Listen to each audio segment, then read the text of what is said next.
And yet you dared to disobey the law. Yes, I did. Because it's your law, not the law of God. We spoke a lot about what the role of the gods was in this society that we were creating. And it was something that I was concerned about in the first instance, because I felt that, as you say, we were creating as sharp a contemporary setting as we could possibly manage. And it was because, certainly in this country, our political setup is so completely divorced from any religious setup. It felt that, by definition, that ran the risk of taking the gods out of the equation to an extent that was possibly unhelpful.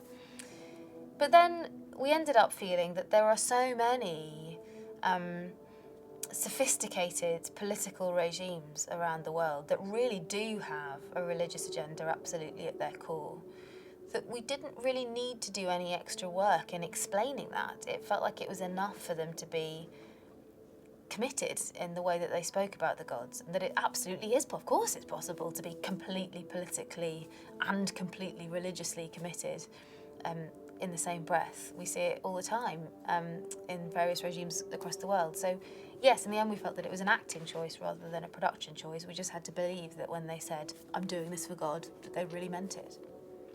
So we've used politics as a huge thing in this, and he's the political leader, whereas I believe that the gods are above that, and that is just, you know, he puts me to death for that, so. A simple yes or no.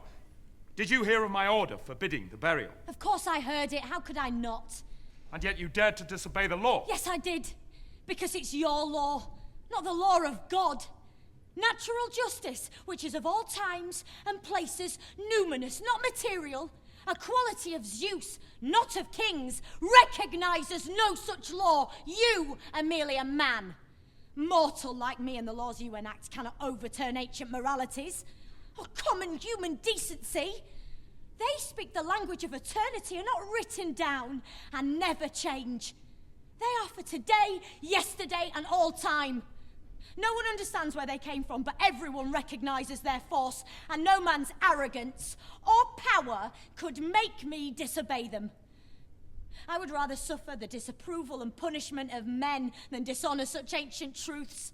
Fundamentally, at the heart of it, it's sort of, you read the play and it's about state law versus religious law, which, lots of people do believe in God now, but an awful lot don't as well. So for a lot of people, that bit is the bit that makes it not modern. But I think it's just as easily readable as state law versus moral law, your own moral law. And that's going to be forever relevant as long as we live next to somebody else.